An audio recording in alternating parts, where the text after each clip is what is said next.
Buongiorno a tutti, io sono Barbara Archesso, Project Manager di ENAIP-Net e questo pomeriggio condurrò questa breve conversazione riguardo l'evoluzione climate smart della ristorazione legata ai traguardi e gli orizzonti del progetto Life Climate Smart Chefs di cui ENAIP-Net fa parte. Il tema è quello del cibo, dell'alimentazione e in particolare dell'alimentazione sostenibile, poiché il cibo, come sappiamo, come abbiamo compreso, ha un impatto consistente sull'ambiente. Alcuni dati di un'indagine condotta da Ipsos nel 2022 hanno rivelato che il 36% degli intervistati considera i temi relativi alla sostenibilità alimentare come centrali. Il 35% del campione, per esempio, ha aumentato dopo il periodo della pandemia Covid l'aumento del consumo dei legumi e dei derivati vegetali, riducendo invece il consumo di carne e di altre proteine animali. Altri intervistati hanno affermato, il 29%, di aver aumentato l'acquisto di prodotti a chilometro zero. È quindi importante cominciare a ragionare su queste tematiche e capire come la formazione professionale in ambito ristorazione possa rispondere in maniera adeguata al cambiamento di queste richieste. Cito Chiara Pavan, chef del ristorante Venissa. Dobbiamo essere consapevoli che come cuciniamo, come ci riforniamo e come creiamo il menù, evitando gli sprechi, influisce sul nostro impatto sul clima. O ancora abbiamo Conor Spacey, direttore culinario di Food Space Ireland, che afferma: educare i nostri consumatori è la chiave per far sì che gli chef diventino dei protagonisti e guidino il cambiamento attraverso i loro piatti. Dunque è importante che gli chef presenti e futuri possano rispondere in maniera adeguata a questo compito che devono assolvere in qualche modo. E quindi do la parola al dottor Boscarato, collegato qui in remoto, responsabile posizione organizzativa, formazione iniziale. Il dottor Boscarato ci parlerà della formazione dei giovani nel settore della ristorazione e delle competenze per il cambiamento climatico. A lei la parola, dottor Boscarato. Sì, buongiorno a tutti, grazie dell'invito. Ho anche questo onore e onere di aprire un po' la discussione dopo l'introduzione del dottor Archesso. Qual è il ruolo che noi come Regione Veneto abbiamo come IFP? Io ho dato una letta, anche ovviamente sono stato coinvolto fin dall'inizio, fin dalla giornata iniziale in questo progetto. È logico che lo stesso vostro documento, nel declinare chi è lo chef, anzi esattamente chi è un Climate Smart Chef, è colui che con le giuste competenze, conoscenze e potenzialità riesce a favorire il cambiamento all'interno del sistema alimentare. Questa è una delle definizioni. L'altra definizione che ho trovato è che sempre lo chef smart conosce l'impatto ambientale del cibo, che serve e crea piatti sostenibili, salutari, economici, buoni e appetitosi per i suoi clienti. Bene, ancora, gli chef possono essere artefici del cambiamento e possono essere leader, possono influenzare tutte le attività legate alla gestione del ristorante, la scelta delle materie prime, l'organizzazione della cucina, la pianificazione del menù, la comunicazione con i fornitori, i clienti e la gestione degli sprechi. Allora mi sono chiesto, ma qual è il ruolo che noi abbiamo come Regione Veneto e soprattutto come istruzione e formazione professionale rispetto a queste tematiche? La risposta che mi sono dato è che noi ci siamo a pieno e noi possiamo fare la nostra parte. In che senso?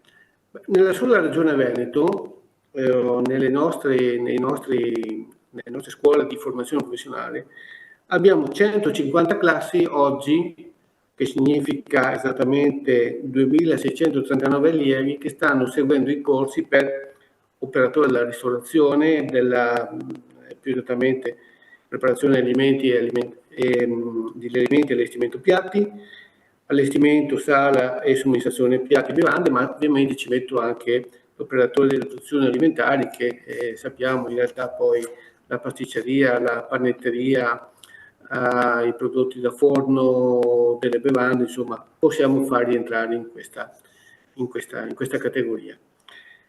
Oltre a questo, oltre agli operatori, abbiamo 25 corsi per tecnico di cucina, tecnico di servizi sala bar, delle produzioni alimentari, per altri 470 allievi. In più abbiamo alcuni progetti ITS e degli FTS per Food and Beverage Manager, insomma la faccio breve. Sono circa 3.000 allievi in questo momento che noi abbiamo nel settore della ristorazione. 3.000 allievi che ricordo, ma insomma lo sapete già, con le ultime introduzioni, soprattutto anche con l'adesione alle risorse del PNR, quindi con lo stimolo di affrontare l'esperienza del duale, quindi l'esperienza in azienda più fortificata rispetto allo stage precedente, significa che noi di fatto ogni anno immettiamo nel nostro sistema produttivo della ristorazione 3.000 allievi. Questi 3.000 allievi, di solito si dice, andate, imparate, rubate con gli occhi, guardate il mestiere. Io ho un passato, ho 25 anni anche da direttore di scuola alberghiera. Io ho sempre detto, guardate, imparate, portate e insegnate. Cioè il rapporto degli allievi che escono da una scuola alberghiera e che entrano in un'azienda, che sia un ristorante, che sia una mensa, che sia una pasticceria, è bionivoco, non è solo di andare ad imparare, ma è anche di esportare le prassi, esportare le novità, esportare le esperienze, esportare gli esperimenti che hanno fatto nelle proprie scuole. Il rapporto non è solo di ricevo, ma è anche di porto la mia esperienza, porto l'esperienza della scuola, porto l'esperienza del docente, che è un'esperienza di aggiornamento, a volte alla pari dello chef, del cuoco o del cameriere che lavora da una vita nel ristorante, nella cucina, nella mensa, quello che volete, ma a volte ha anche un tasso di aggiornamento o di stimolo, visto che lavora sempre con ragazzi nuovi. È vero che è uno stimolo importante la clientela, ma anche lavorare con ragazzi nuovi è uno stimolo importante e i ragazzi vanno ad esportare queste cose anche nei luoghi dove vanno. Questa non era solo una teoria a priori, questo è un aspetto che io me ne sono accorto proprio in questo senso, metto da parte un po' la mia figura di responsabile della formazione e parlo da ex direttore di scuola alberghiera. I ragazzi portano, quindi noi abbiamo come ragionamento un potenziale di 3.000 soggetti educatori anche del nostro sistema produttivo. È un'affermazione così? No, non è un'affermazione così, perché se io vado a vedere esattamente le competenze che, come dire, dal punto di vista formale, istituzionale, deve avere un operatore, nella declaratoria delle competenze che vengono iscritte nell'attestato di qualifica o nell'attestato di diploma, abbiamo normative di sicurezza, igiene, salvaguardia ambientale di settore, le tecniche e i processi di lavorazione, ma abbiamo anche i principi e strumenti per il consumo alimentare consapevole. Principi e strumenti per il consumo alimentare consapevole. Io credo che con questo ci siamo pieno.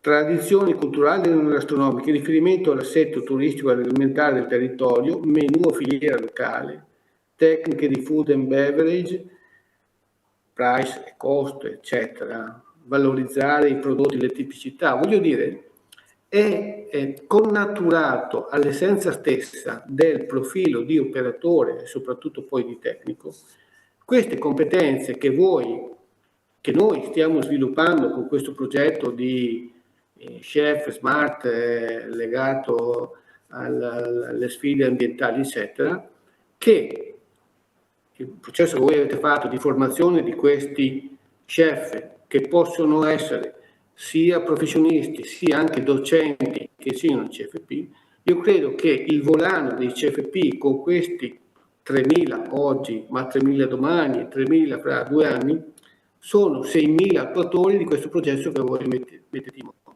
che noi mettiamo in moto. Allora, visto che il spazio è breve, qual è il ruolo del ragionamento? Il ruolo del ragionamento è far sì che questi contenuti non siano, come dire, una mera declaratoria all'interno dell'attestato di qualifica o di diploma o della certificazione delle competenze degli FTS e ITS, ma siano, come dire, esercizio quotidiano di quello che fate o di quello che facciamo. Quindi, allora, gli stagisti o nel caso, insomma, adesso apprendisti, quello che è, insomma, di formazione in azienda, in un rapporto di win-win, cioè di reciproco scambio, insegnare ai ragazzi significa raggiungere una platea di 3.000 esercizi che lavorano nel sistema della ristorazione. Ho visto che si parla di strategia farm to fork. Bene, anche questo come lo possiamo tradurre? Questo è un pochino più complicato. Ma sarebbe interessante anche valutare quando noi facciamo, come dire, impiantiamo un attimino anche i bandi per la formazione professionale, inserire non dico una clausola, ma inserire un fattore di valorizzazione o di premialità perché le scuole alberghiere che si impegnano ad acquistare prodotti del territorio o comunque prodotti che in qualche maniera colleghiamo a questo processo, a questo lavoro che stiamo facendo di innovazione, di filiera corta, di utilizzo di quelli che banalmente chiamiamo scarti alimentari, ma che poi scarti non sono, insomma, basti pensare, insomma, no, anche agli scarti del settore non tanto agricolo, ma anche della carne, no? Quello che era il quinto, quarto o cose del genere, no? Di valorizzazione di queste cose qua. Ancora, sarà a breve introdotto anche un processo di revisione delle competenze di queste figure del repertorio di istruzione e formazione professionale. Con il vostro contributo si potrebbe introdurre delle nuove competenze, delle nuove abilità, introdurle proprio, come dire, istituzionalmente nel repertorio, di modo che tutte le scuole alberghiere abbiano come necessità di erogare queste competenze. E poi possiamo agire sulle reti delle scuole, sono previste delle reti dell'istruzione professionale insieme agli IPS, eccetera, e anche lì potremo fare la nostra parte sempre di nostra iniziativa, sì, di nostra iniziativa, ma anche con il contributo delle scuole di formazione professionale, con suggerimenti, proposte, coordinamenti che introducono appunto la cultura della stagionalità, del recupero, delle produzioni locali. Faccio anche una battuta che sarà poco gradita. Potremmo anche spingere le scuole alberghiere, come dire, con una riduzione dei parametri dell'UCS. Naturalmente questa è una provocazione. Nel momento in cui vado a ridurre le UCS, stimolo le scuole alberghiere a fare di necessità virtù e quindi ad una maggiore attenzione agli scarti o altre cose. Questa è ovviamente una battuta perché, sì, come dire, già le UCS sono molto ridotte, però parlo sempre quasi più da ex direttore di scuola alberghiera che di responsabile del settore di cui mi occupo oggi, perché ovviamente nel momento in cui anche le risorse che hai, come dire, ti stimolano fantasia nel recupero e nell'utilizzo del materiale. Senz'altro. E poi è l'ultima cosa, e poi chiudo, cioè è anche ritornare alla valorizzazione di quel concorso che abbiamo fatto per parecchi anni tra scuole alberghiere, insomma, di introdurre magari anche qualche premialità o qualche concorso legato appunto allo sviluppo di menu con queste tematiche che stiamo affrontando oggi. Chiudo anch'io con una citazione, come ha fatto lei, dottoressa, ed è la citazione di Carlo Petrini. Carlo Petrini diceva che il mangiare è un atto politico. Di questo stiamo parlando oggi qua, cioè il mangiare, cosa mangio e come mangio, determina un processo politico nel senso di sviluppo dell'economia, di sviluppo di competenze, ma di scelta di cosa vale la pena e di cosa non vale la pena. Su questo noi dobbiamo ragionare. Grazie e buon lavoro a tutti. Grazie dottor Boscarato, grazie per queste riflessioni molto puntuali sul ruolo della formazione e sullo scambio che c'è tra la formazione e l'impresa. Adesso do la parola ad Andrea Magnani.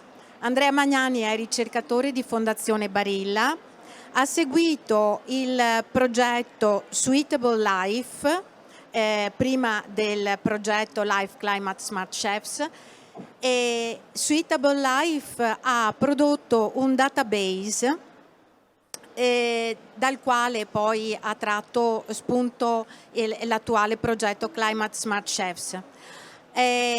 Andrea, ti lascio la parola per descriverci un po' il progetto e farci introdurci su quello che è l'impatto carbon and water footprint del cibo. Grazie. Buongiorno a tutti, grazie Barbara. Allora, ho condiviso lo schermo, spero vediate bene. Devo allargare.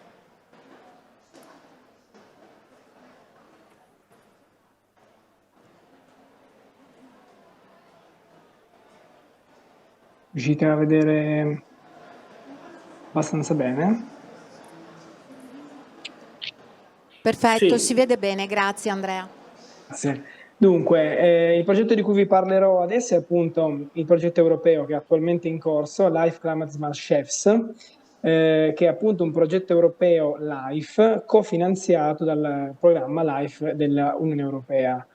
I partner del progetto sono appunto la Fondazione Barilla in quanto capofila, seguita da ALMA, che è la Scuola Internazionale di Cucina Italiana, che ha sede a Colorno, in provincia di Parma, ENAIP-NET, IAMC, che è la Università di Scienze Applicate finlandese, e poi Nutritix, che è un'azienda irlandese che si occupa prevalentemente di food data management software, quindi dei software che servono appunto per gestire i dati provenienti dal mondo food. Inizierei questa presentazione con una piccolissima introduzione sul perché abbiamo scritto e stiamo lavorando su un progetto di questo tipo. Come vedete in alto a sinistra, circa il 34-37 fino al 40% insomma, delle emissioni globali di gas serra è risaputo che siano causate dal sistema alimentare, da quello che si definisce un po' il food system. Che cos'è questo food system in realtà? Questo 37% da che cosa è composto? Da in realtà un 70% che è causato da emissioni causate dall'agricoltura e quindi dal cambio di uso del suolo, e da un restante 30% che è un insieme di fattori sempre di questo sistema alimentare, che è tutto il resto, quindi quello che diciamo segue l'agricoltura, quindi la vendita al dettaglio, il trasporto, i consumi stessi, le produzioni di carburante, la gestione dei rifiuti, i processi industriali, il packaging. Quindi insomma tutto questo pesa praticamente un terzo delle emissioni di gas serra a livello globale.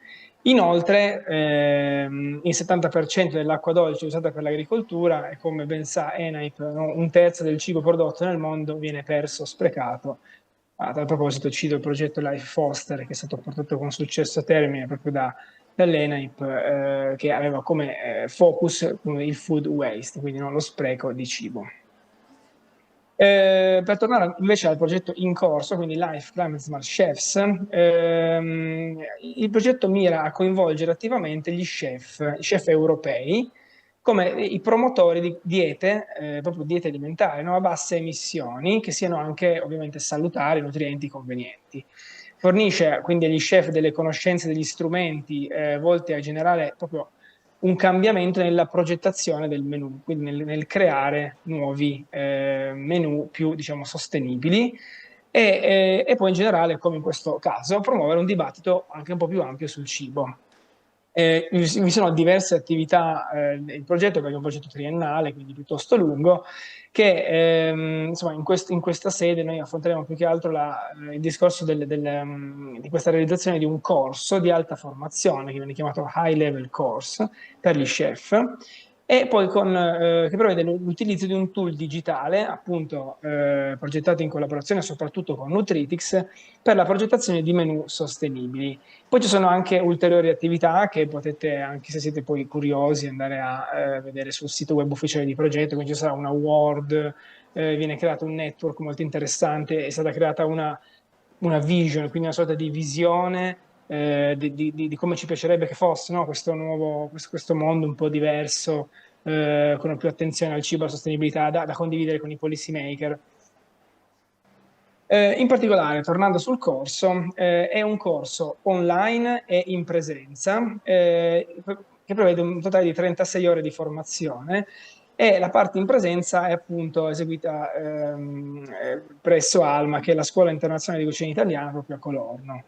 Qui potete vedere alcuni estratti in queste foto del corso, che prevede appunto parti di lezione frontale, parti di scambio, di networking durante i pasti, video, scambi bilaterali, insomma, non voglio, come si suol dire, spoilerarvi troppo se siete interessati ad applicare, perché appunto è molto bello scoprire in presenza, no, che cosa vi aspetterà. Perché vi parlo in questo modo? Perché noi abbiamo ancora 2 edizioni nel 2024 libere, no? 2 edizioni per le quali potete applicare sul sito climatesmartchef.eu.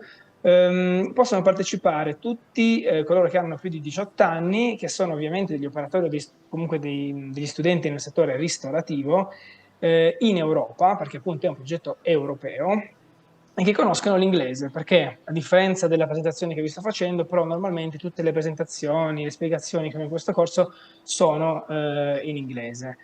Il corso ha previsto sono già state fatte 6 edizioni, ce ne saranno appunto ancora 2 nel 2024, nella prima parte dell'anno, quindi esorto chi fosse interessato a iscriversi, è completamente gratuito, anzi viene dato anche un supporto economico a chi ne avesse bisogno per le spese di alloggio, quindi insomma prendetelo in considerazione. In ultimo vi volevo parlare appunto di che cos'è per noi una dieta sana e sostenibile. Come diceva appunto Barbara, una dieta sana e sostenibile è ciò che è stato sviluppato nel progetto precedente, che è Suitable Life, era un altro progetto Life ormai terminato, che ha definito questi 8 principi che, se seguiti, tendenzialmente portano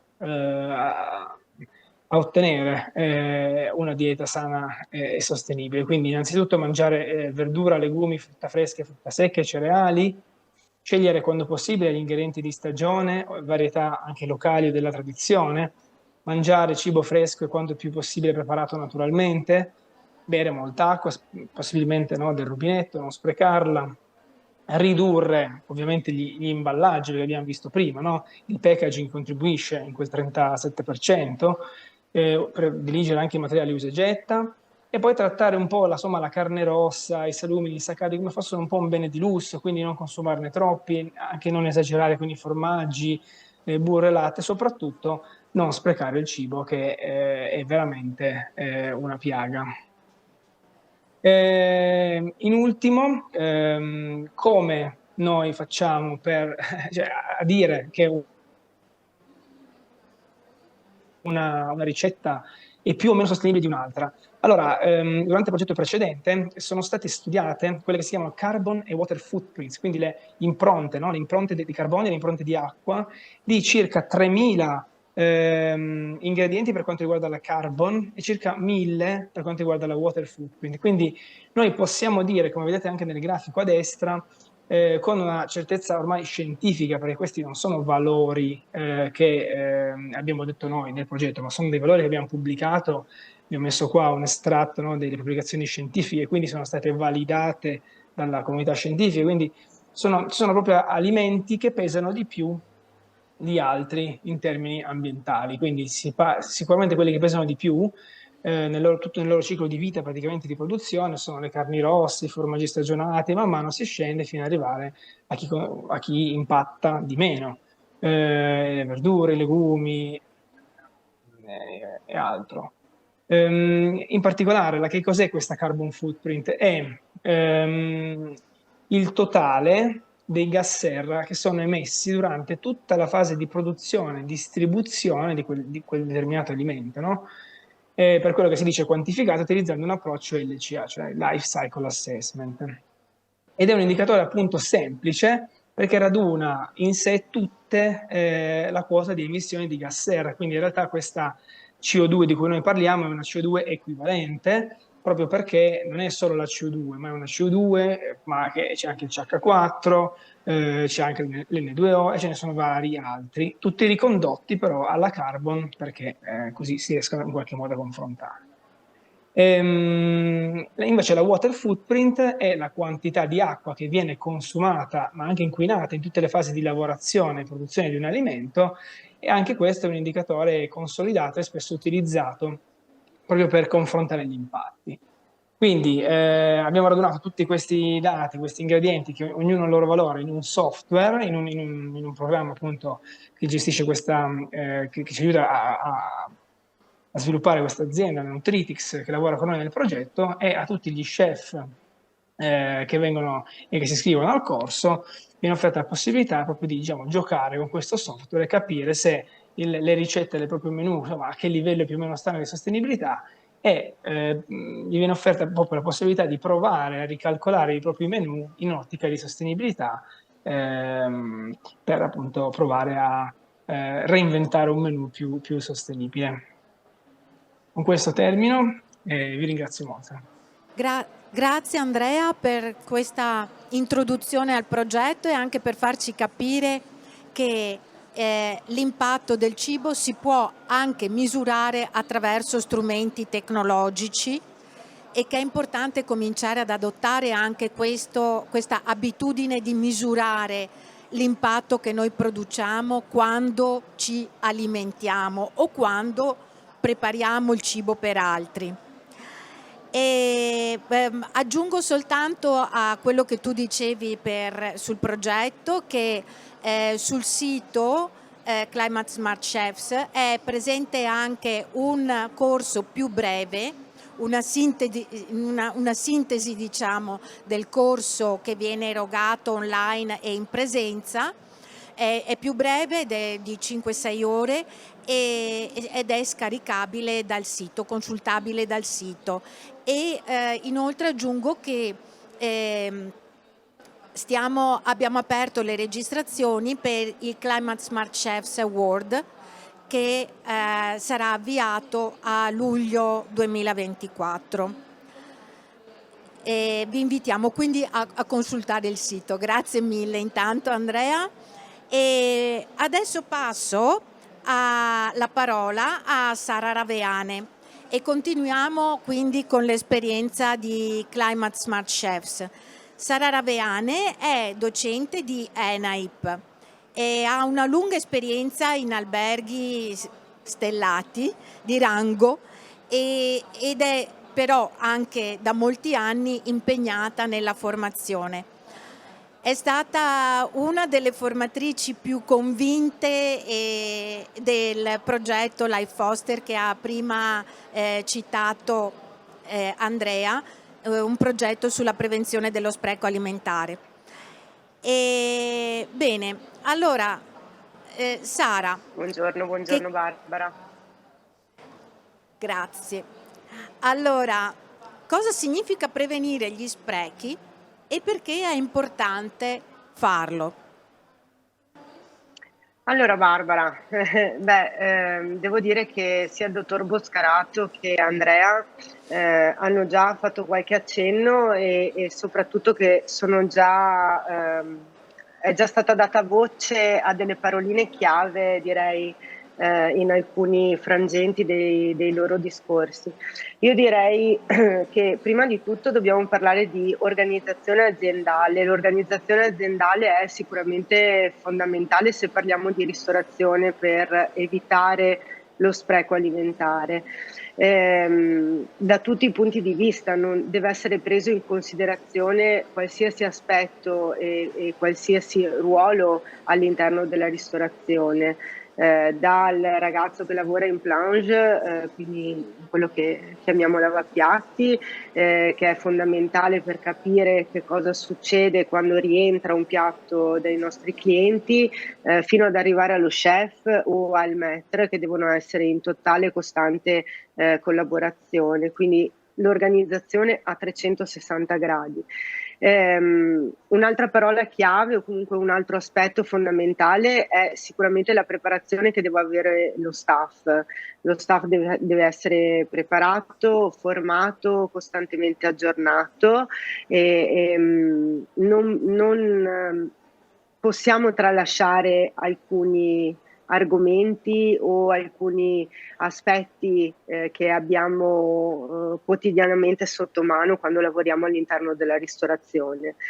La conoscenza delle materie prime è una conseguenza di quello che ho appena detto rispetto alla preparazione dello staff, perché conoscere bene la materia prima che andiamo a lavorare ci permette di poterla utilizzare in tutte le sue parti sotto forme differenti o consistenze differenti o lavorazioni diverse. E quindi questa è la prima risposta che mi viene da dare quando mi chiedi cosa significa appunto prevenire gli sprechi. Perché è importante farlo? È una cascata di risposte, mi viene da dire, e metterei in primis una parola chiave che è quella del rispetto. Se pensiamo allo spreco alimentare, l'immagine principale che ci viene in mente è quella di prendere un alimento e buttarlo nell'umido, no? Molto facile perché poi viene chiuso il bidoncino e non lo vediamo più e quindi non ci andiamo neanche più a ragionare a volte. Stiamo buttando via il rispetto per il lavoro degli altri perché la materia prima va rispettata in sé, come materia prima non c'è ombra di dubbio, però va rispettato il lavoro che c'è dietro. Dobbiamo conoscere come vengono fatti e come vengono prodotti gli alimenti che andiamo poi a utilizzare. Quindi questo mi viene da dire come prima cosa. La scelta etica e filosofica anche che andiamo ad acquisire poi per la nostra attività, per l'attività in cui lavoriamo, è un'altra cosa un'altra ragione fondamentale e questo passa poi come messaggio attraverso i clienti. Uno degli aspetti su cui andiamo a lavorare in Life Clima Smart Chef quando apriamo una sorta di dialogo apriamo un vero e proprio dialogo con i nostri chef con cui andiamo a fare questo corso di formazione, perché appunto il cliente è la nostra cartina tornasole e lo è sia sotto il punto di vista di soddisfazione e di appagamento a livello di papilla gustativa, di come il cliente si sente, di come sta, se è soddisfatto, se ha passato il suo bel momento grazie al nostro lavoro dell'intero staff, ma è anche quello che poi ti dà la cartina tornasole, perché la miglior pubblicità che noi possiamo avere è sicuramente il passaparola. E adesso, come dicevi tu inizialmente in apertura, è proprio un dato di fatto che la gente ricerca una certa filosofia di locale, di struttura, dove andare, dove sceglie di andare a mangiare e di stare alcune ore, perché quando vengono da noi stanno alcune ore in nostra compagnia, affidandosi a quelle che sono le nostre scelte, e questo non lo possiamo non prendere in considerazione. E poi l'altra scelta è sicuramente, l'altra motivazione è sicuramente perché sprecare cibo è sprecare denaro, e non possiamo non citarla questa parte. Quindi nel momento in cui io non vado a lavorare in maniera corretta una materia prima, abbiamo sicuramente una perdita anche economica. Spero di aver risposto assolutamente con grande alla tua entusiasmo. domanda. Qui c'è un applauso per, per sottoscrivere le tue parole. Come rispondono gli chef che partecipano al corso di alta formazione e come rispondono invece i giovani che frequentano i corsi di ENAIP quando viene loro proposto questo tema della sostenibilità?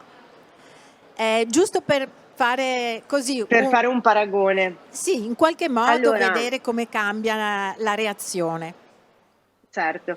Allora, gli chef che ho avuto il piacere e l'onore insieme al gruppo di lavoro composto da Davide Saretto e Emanuela Bizzarro, per quanto riguarda noi di ENAIP, ma poi insieme a tutti gli altri partner di questo progetto così importante, devo dire che mi hanno sorpreso, hanno risposto in maniera super positiva.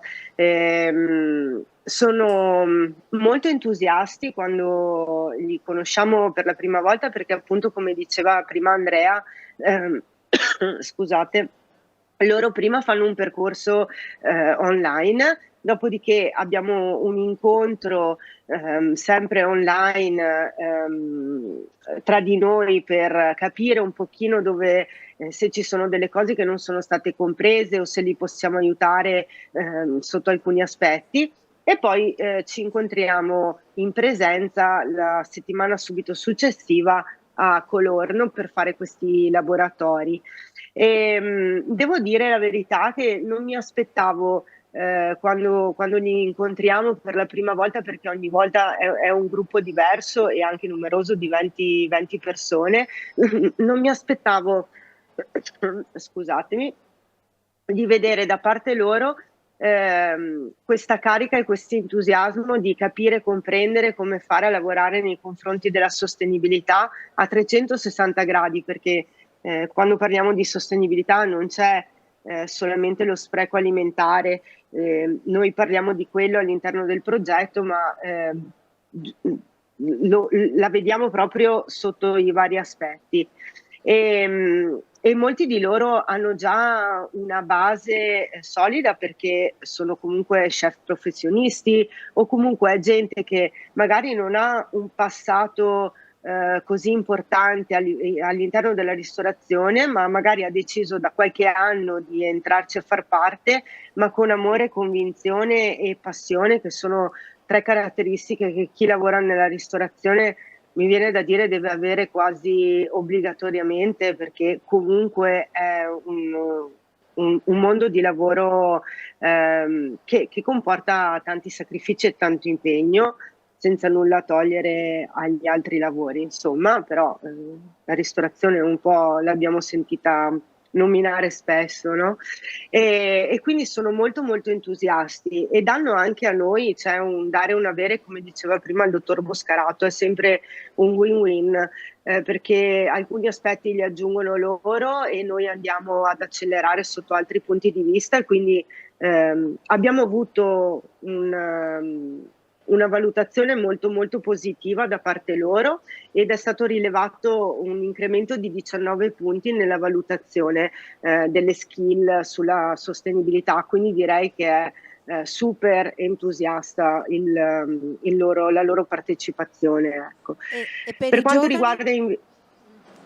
riguarda invece la parte dei ragazzi, io posso parlare in prima persona, perché appunto, come dicevi, sono formatrice all'interno di una delle nostre sedi, e inizialmente sono un po', partono un pochino, diciamo così, poco entusiasti, ma perché da noi arrivano che sono proprio giovani, hanno 14 anni, e quindi a volte non hanno una conoscenza così importante, come dicevo prima, delle materie prime, cosa che è fondamentale. Quando però poi cominciano a capire come la materia prima prende valore, si trasforma e la vedono lavorare sotto le loro mani e riescono a capire quanto è importante poi il messaggio, perché io parlo anche della sala che è il mio lavoro, il trasferire al cliente questi valori e quello che è stato creato da loro, lì si galvanizzano e quindi tornano poi dalle esperienze di alternanza che ci raccontava prima appunto il dottor Boscaratto, dicendomi prof, però alla fine ho corretto io quello che faceva la persona che mi doveva stare attento, perché gli ho spiegato che questa cosa si può usare in maniera diversa, no? E quindi ecco, lì è il feedback che ci aspettiamo e che poi è quello che ci dà maggior soddisfazione. Quindi anche loro inizialmente un po' con freddezza, ma poi prendono passione e capiscono anche che cos'è la sostenibilità, che non è solamente fare la raccolta differenziata, ma si allarga ad un mondo molto più ampio. Molto di più. Bene, grazie Sara, grazie per questo spaccato anche sui più giovani. E passo adesso a un colloquio con due chef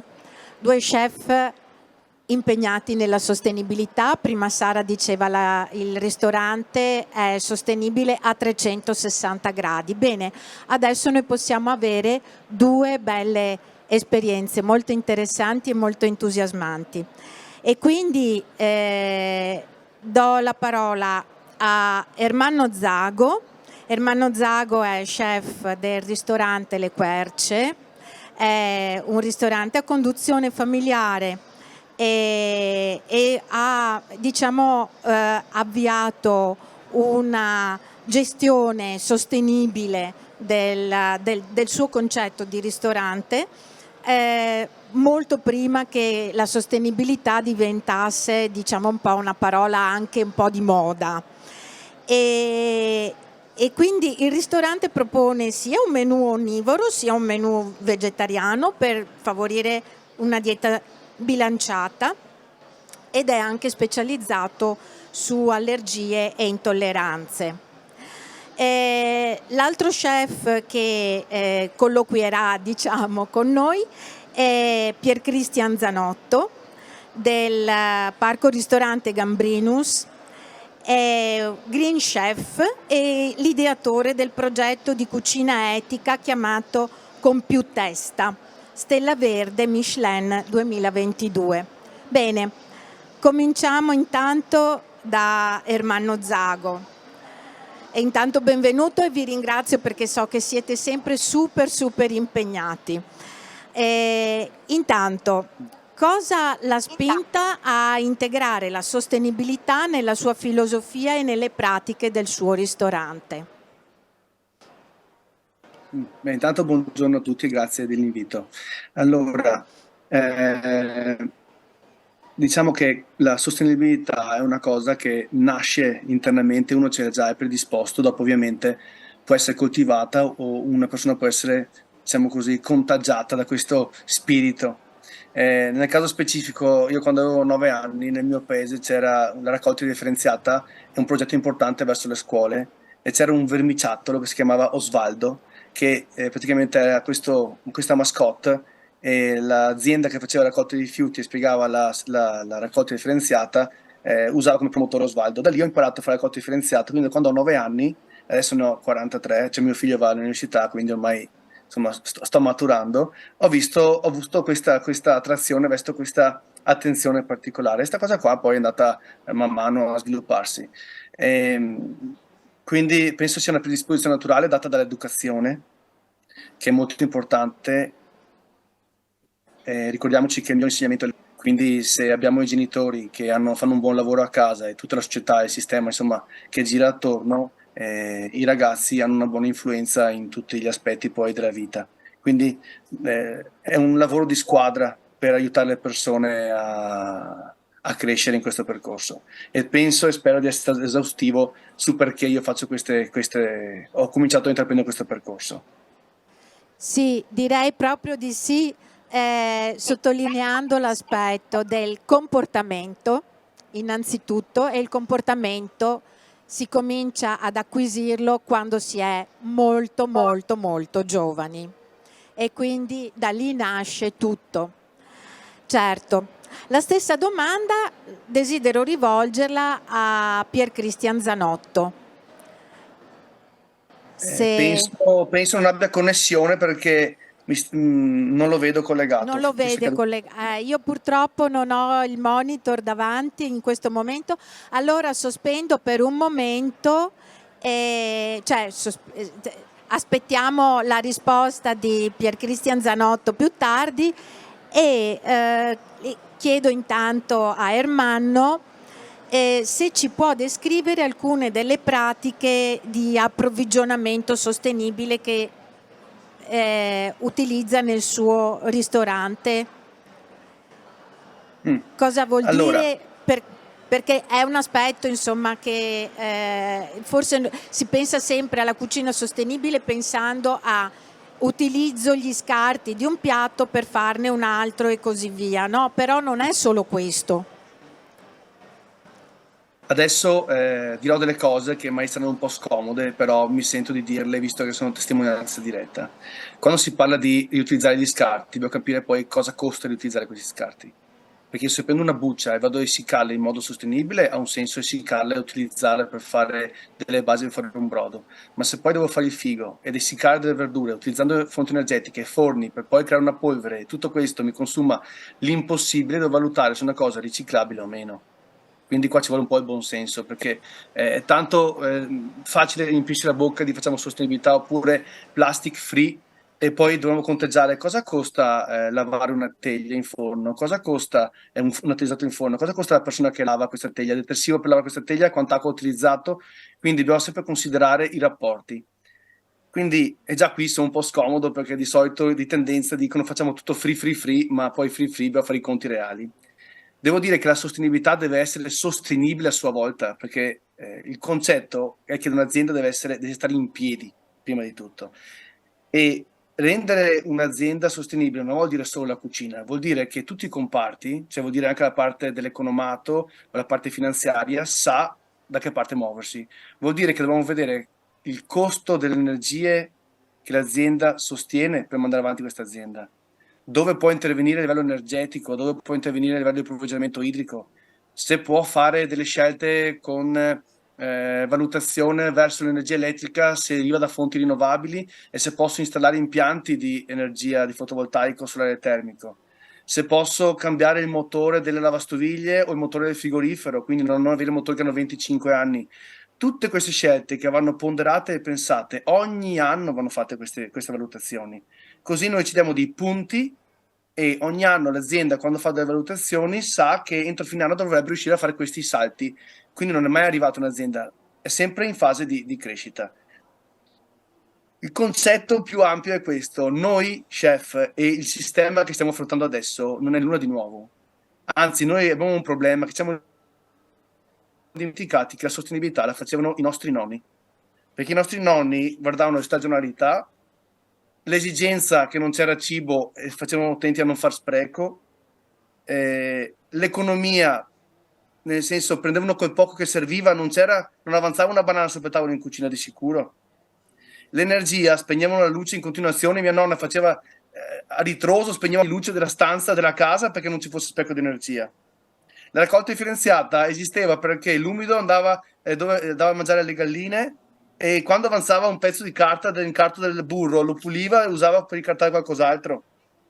Quindi tutto quello che noi passiamo di energia, di sostenibilità, il chilometro zero, mia nonna prendeva le uova dal cortile e comprava dal latte da quello a fianco, insomma, quindi sono cose già scritte, già fatte, solo che abbiamo il problema che ci siamo dimenticati di questo. Quindi basta semplicemente fermarsi e guardare cosa faceva una volta, perché c'era questa esigenza, e automaticamente la sostenibilità prende il suo circolo. Quindi diciamo che noi abbiamo il compito di guardare e imparare dal passato della storia. Almeno noi cuochi possiamo fare questa cosa, perché visto che adesso a livello anche politico internazionale sta roba qua la storia non insegna, però nel caso nostro possiamo fare un po' questo. Quindi il nostro miglior insegnamento verso gli stagisti che arrivano alle nostre strutture e verso i nostri ospiti che sono al ristorante è dare il buon esempio e magari spendere 2 parole. Però questa cosa va in sintonia e all'unisono con tutto lo staff delle nostre aziende, altrimenti lo chef in cucina si impegna eccetera, però poi va, diciamo così, tutto a buttato, perché magari fuori per far figo che a Natale accendiamo 1000 luci a resistenza, non abbiamo investito in luci a LED. Quindi è un discorso abbastanza complesso, che però bisogna uscire dal concetto che fa figo, ma bisogna guardare ogni aspetto dell'azienda in tutte le sue parti.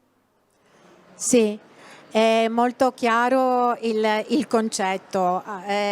Intanto tutta l'azienda è coinvolta, è interessante il discorso. La sostenibilità si pensa sempre che sia solo la sostenibilità ambientale, che poi bisogna capire bene cos'è, e però accanto a quella ambientale c'è la sostenibilità economica e quella sociale. Se tutte queste 3 forme di sostenibilità non vanno insieme, non abbiamo raggiunto il nostro obiettivo. E poi l'altra cosa che mi piace sottolineare di quello che ci diceva è il discorso della preparazione e di avere sempre questa pianificazione, diciamo. Quindi un ristoratore non è soltanto qualcuno che cucina, ma è anche uno che gestisce, che pianifica, che stabilisce degli step per andare avanti. Vorrei dare adesso la parola anche a Pier Cristian Zanotto, che prima avevo presentato, e se è nuovamente collegato con noi. Non lo vedo ancora sul monitor. Buongiorno, mi sentite? Buongiorno, sì, eccoci. Adesso lo Buongiorno a tutti. Eccoci Scusatemi. qua. Buongiorno. Scusatemi, è mancata proprio la connessione proprio nel momento Sì. in cui probabilmente stavate chiamandomi. Succede sempre così. Bene. Allora, prima stavamo dicendo con Ermanno Zago, stavamo parlando della spinta, la motivazione che può spingere uno chef a intraprendere una strada sulla sostenibilità. E quindi mi piacerebbe avere anche la sua esperienza. Abbiamo sentito quella di Ermanno Zago, adesso sentiamo la sua. Certamente. Buongiorno a tutti, comunque grazie onorato di questo invito, quindi grazie anche ai relatori precedenti che hanno anticipato molte cose che volevo dire, dal dottor Buscarato che ha toccato sensibili temi e fino a Sara e al collega e amico Ermanno Zago. Quindi proprio questo invito è arrivato proprio a ridosso di una serie di lezioni di cucina etica e responsabile che ho ottenuto per una località turistica sulle coste venete, e sulla quale abbiamo indagato proprio anche con professionisti, con cuochi, con ristoratori, sulle tematiche di questo tipo di cucina e questo tipo di attenzione che dobbiamo avere, quindi con un confronto diretto e una crescita reciproca. Cosa mi spinge e cosa mi ha spinto a portare un progetto di cucina etica ormai 15 anni fa? È stata sicuramente la sensibilità ereditata dai genitori, l'ambiente in cui opero quotidianamente a livello ristorativo e un'attitudine personale che fin da bambino mi portava ad avere un senso di luttanza per le ingiustizie umane e ambientali. Quindi tutto questo ha portato ad fatta crescere in me una consapevolezza in tempi in cui appunto parlare, come diceva Ermanno, di moda, di greenwashing e di sostenibilità, che è diventata una parola quasi inascoltabile al giorno d'oggi, è stato un esercizio quotidiano importante, e non dico facile, perché appunto al tempo venni preso in giro, insomma, per questo atteggiamento che manifestavo, insomma. Quotidianamente cerchiamo di capire cosa è sostenibile fare nelle tantissime azioni che un ristoratore, uno chef porta con sé. Mi sentite? Sì. Ah, ok. Quindi ecco, se mi chiedete cosa facciamo nel concreto, il nostro progetto, che si chiama Con più testa, appunto un progetto di cucina etica e responsabile, non è semplicemente un progetto appunto per il recupero dello spreco alimentare, piuttosto che dello spreco dell'acqua, ma un po' come accennato anche da Ermanno Zago, è un osservatorio su tutti gli step produttivi dell'azienda, e non solo, sull'approccio ai collaboratori, sulla formazione a questi, sui temi della sostenibilità, delle scelte alimentari differenti, dell'etica, sino ad arrivare appunto ai processi produttivi come l'ecodetergenza, come le riflessioni che anche noi ci siamo trovati a fare quando magari tutto il mondo andava verso il finger food compostabili, chiedersi magari se ha un impatto inferiore, un footprint inferiore, un lavaggio di stoviglie per i finger in ceramica, piuttosto che un riutilizzo dei gusci di capesante, piuttosto che del servire un alimento su una foglia del nostro parco, piuttosto che appunto andare a impattare, che a loro volta magari hanno impattato proprio per la loro produzione. Quindi una mirata attenzione su questi temi. Grazie. Un'ultimissima domanda che rivolgo a entrambi di chiusura. Allora, c'è questa bellissima iniziativa, secondo me, dei Cuochi di Terra, di cui voi fate parte, e mi piacerebbe sapere che cosa vi ha spinto a mettervi insieme in questa iniziativa. Spesso, lo dico così, spesso gli chef sono un po' in concorrenza fra loro, no? Si nota spesso, soprattutto nelle trasmissioni televisive, questo tipo di situazioni così, si nota più la competizione che la collaborazione, e questo mi ha molto colpita quando sono venuta a conoscenza di questa iniziativa. Lascio adesso a voi la parola. Vado io, Ermanno, vai tu? È uguale. Vai Piero. Beh, penso che la risposta sia quasi comune, perché è un progetto nato dall'amicizia, principalmente dall'amicizia di questi chef, di questi 7 chef inizialmente, che andando in risonanza proprio in empatia hanno condiviso e hanno trovato in 3 parole le keyword per far nascere e far germogliare questo progetto. Parliamo di cucina, ovviamente, per la passione che ci lega, di condivisione, che in antitesi con quello che diceva lei, dottoressa, è una caratteristica di molti chef, o comunque un background che secondo me risale dagli albori della cucina, quando esistevano ancora queste cose un po' che sono un po' d'autre-temps, e penso che siamo all'interno di una società della condivisione e a tutti i livelli e in tutte le forme. Cioè, il termine sharing la indica proprio in primo luogo tutti, e tornarne fuori più arricchiti da una società che si sta, a mio avviso, impoverendo sempre più. Quindi cucina, abbiamo detto condivisione e rispetto per i produttori, rispetto per il nostro lavoro, rispetto per l'ambiente e tutto questo. Se vuoi aggiungere qualcosa, Armando. No, non so Allora, se... Sì. Prego. mi sente? Sì, adesso sì, grazie.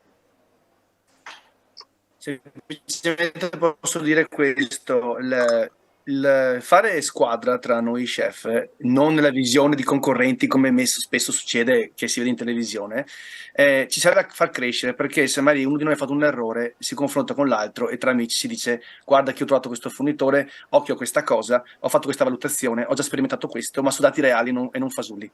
Perché noi avendo aziende e ci mettiamo del nostro e ci rimettiamo del nostro, vorremmo evitare di fare gli errori. Quindi tra noi ci scambiamo questi consigli e dopo ognuno va a callarli in base alla propria azienda, dove può mettere il frutto o meno. Quindi sta cosa qua è una condivisione sostenibile tra aziende, che se Pierre Christian con la sua azienda, che non è tanti chilometri lontano dalla mia, e io e qualcun altro qui limitrofo cresciamo, non è che cresce la singola persona individuale, cresce il sistema, e questa cosa qua porta a favore di tutti quanti noi, ok? Perché tutta la società ne prende il valore. È che la gente di norma guarda il proprio orticello, non guarda oltre, non capisce cosa può essere il più. Tipo nel caso nostro specifico, che facciamo l'attenzione verso le intolleranze alimentari, è un'attrazione che è a favore anche del turismo, quindi la gente che viene in provincia di Treviso, tutte le strutture alberghiere mi mandano persone con queste difficoltà. Quindi è a favore di tutti, e questa cosa Cuochi di Terra crea un ingranaggio che ci fa condividere e porta a favore a tutti. Certo. Allora, con questa immagine... E la linea oggi va e salta, va e salta, va e salta. Allora, con questa immagine della condivisione, ho notato un sorriso da parte di entrambi quando ho nominato i Cuochi di Terra, quindi penso che sia proprio una cosa che nasce dal cuore. E quindi con questa immagine anche positiva, direi, vorrei ringraziare tutte le persone che sono intervenute oggi pomeriggio, a partire da Nicola Boscarato della Regione del Veneto, Andrea Magnani di Fondazione Barilla, Sara Raveane di ENAIP, Ermanno Zago e Pier Christian Zanotto, Le Querce e Gambrinus. Grazie ancora e buona continuazione di pomeriggio e di serata. Grazie mille, buona giornata a tutti.